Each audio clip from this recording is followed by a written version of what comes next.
Hello students, एडुबिला point channel में आपका स्वागत है। आज हम करेंगे क्लास 8 की वर्कशीट नंबर 34 और ये वर्कशीट है हिंदी व्याकरण जिसमें हम लोग विशेषण को जानेंगे और ये 9 फरवरी 2021 के लिए वर्कशीट होगी। तो बच्चों, आज की वर्कशीट में हम लोग विशेषण पढ़ेंगे और विशेषण क्या होता है सबसे पहले इसको समझ लेते हैं।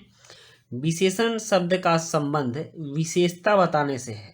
जो शब्द संज्ञा या सर्वनाम की विशेषता बताते हैं उन्हें विशेषण कहते हैं। मतलब कि संज्ञा किसी नाम को कहते हैं और नाम के बदले में जो शब्द प्रयोग करते हैं उसको सर्वनाम कहते हैं। तो संज्ञा और सर्वनाम की विशेषता जिस शब्द के द्वारा बताया जाता है उस शब्द को हम लोग विशेषण कहते हैं। जैसे कि वह एक सुंदर घर है, तो यहाँ घर की विशेषता बताई जा रही है, तो वह एक सुंदर घर है और यहाँ पर सुंदर शब्द घर की विशेषता बता रहा है, इसलिए सुंदर एक विशेषण है। और विशेषण 4 प्रकार के होते हैं। पहला है गुणवाचक विशेषण, जिस विशेषण से किसी वस्तु के गुण जैसे काला, गोरा, अच्छा, सुंदर आदि की विशेषता बताई जाए तो उसे गुणवाचक विशेषण कहते हैं। और दूसरा है संख्यावाचक विशेषण, मतलब जिस विशेषता में कुछ संख्या आए, जैसे 10 बच्चे, 3 गेंदे, 4 खिलाड़ी, इस तरह की जब बातें आती हैं तो उसको हम लोग संख्यावाचक विशेषण कहते हैं। और फिर है सार्वनामिक विशेषण, जैसे अगर विशेषण किसी सर्वनाम की बताई जाए तो उसे सार्वनामिक विशेषण कहते हैं। जैसे वह व्यक्ति, उस घर, उस महिला, उस व्यक्ति, उस आदमी। तो इस तरह से जब हम लोग विशेषता बताते हैं तो सार्वनामिक विशेषण हो गया। और परिमाणवाचक विशेषण, परिमाण का मतलब होता है उसकी मात्रा। तो अगर हम किसी की मात्रा से उसकी विशेषता बताते हैं, जैसे 1 किलो, 2 दर्जन,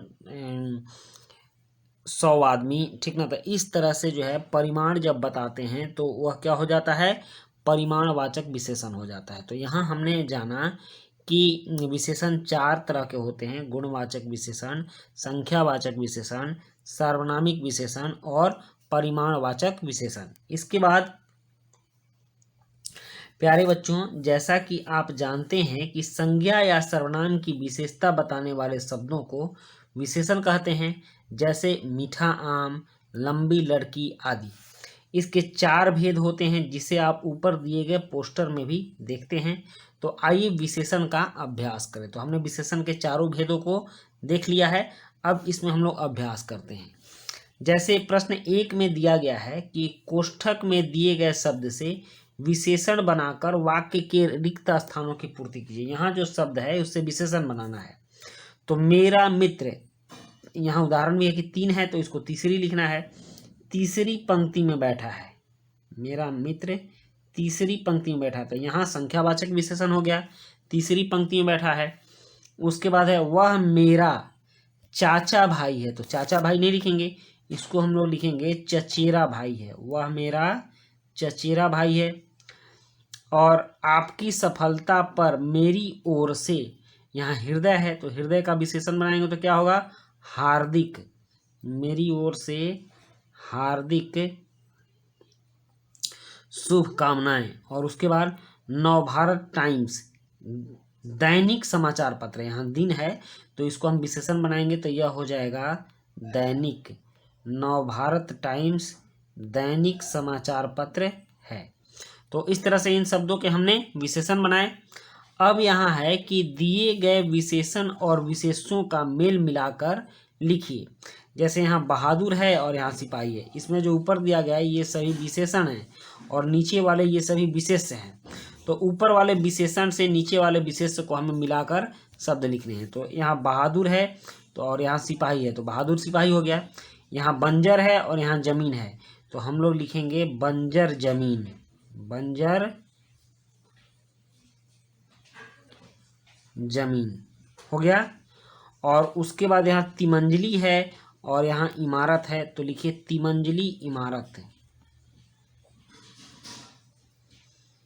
तिमंजली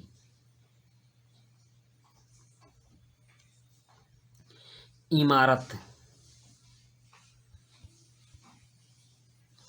हो गया तिमंजली इमारत। और नेक्स्ट है यहाँ थोड़ा, थोड़ा, और यहाँ पानी है तो आप लिख लीजिए थोड़ा पानी, थोड़ा पानी। और फिर हिंसक है और यहाँ पशु है तो इसको मिला के लिखिए हिंसक पशु, विशेषण और विशेष्य हो गया हिंसक पशु।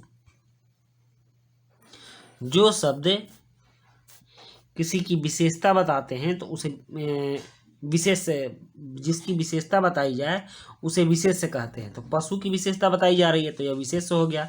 यहाँ पानी की विशेषता बताई जा रही है तो यह विशेष्य हो गया। तो इसी तरह को से विशेषण को हमें विशेष्य से जोड़ना है।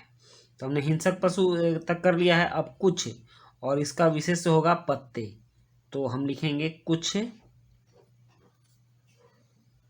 पत्ते। उसके बाद है स्वर्ण, और यहाँ है मंदिर, तो हम लिखेंगे स्वर्ण मंदिर। नेक्स्ट है भारतीय संस्कृति, तो यहाँ लिखेंगे भारतीय संस्कृति। हो गया, हमने यहाँ विशेषण और विशेष्य को मिला दिया। अब है प्रश्न 3 में कि नीचे दिए गए विशेषण शब्दों को उचित स्थानों में लिखिए। जैसे वे, एक दर्जन, 100 किलोमीटर, कोई, जापानी, वह, चटपटा, चालाक, उस, थोड़ा, पांचवा, 10। मतलब कि जो जिस तरह का विशेषण है उस तरह का लिखेंगे। तो आप यहाँ देखिए, जैसे जापानी गुणवाचक विशेषण में जापानी हो गया, संख्यावाचक में एक दर्जन, और परिमाणवाचक में 100 किलोमीटर, और सार्वनामिक में वो हो गया। अब आप यहाँ लिखिए गुणवाचक में, जैसे ये आप लिख सकते हैं चटपटा, चटपटा को गुणवाचक में आप लिख सकते हैं चटपटा, हो गया। और संख्यावाचक में, तो संख्यावाचक में आप 10 करोड़ लिख सकते हैं या 10 किलो लिख सकते हैं, 10 करोड़ संख्यावाचक है। परिमाणवाचक में 10 किलो लिख लीजिए, 10 किलो यह परिमाणवाचक हो गया।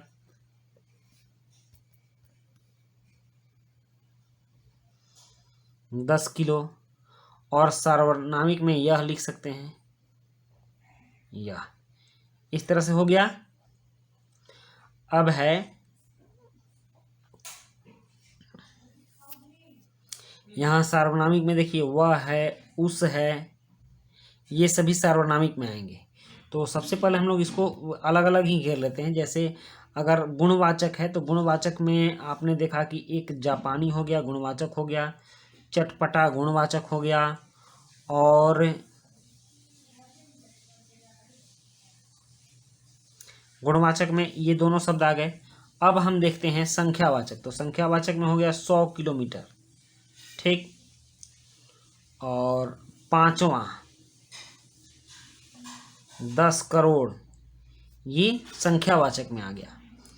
और उसके बाद अगर हम बात करें परिमाणवाचक की, हाँ, एक गुणवाचक में लंबाई भी ले लीजिएगा। और परिमाणवाचक की बात करें तो 1 दर्जन और 100 किलोमीटर, 10 किलो, ठीक, ये सभी परिमाणवाचक में आएंगे, और थोड़ा भी परिमाणवाचक में आएगा। और उसके बाद है सार्वनामिक। तो सार्वनामिक में देख लीजिए कौन कौन से आएंगे, वह, वे, उस, यह, ये सभी शब्द सार्वनामिक विशेषण में आएंगे। तो बच्चों इस तरह से आप इनको अलग अलग करके लिख लीजिएगा। और इसी के साथ आपकी ये वर्कशीट कंप्लीट होती है। मिलते हैं नेक्स्ट वर्कशीट में। Thank you.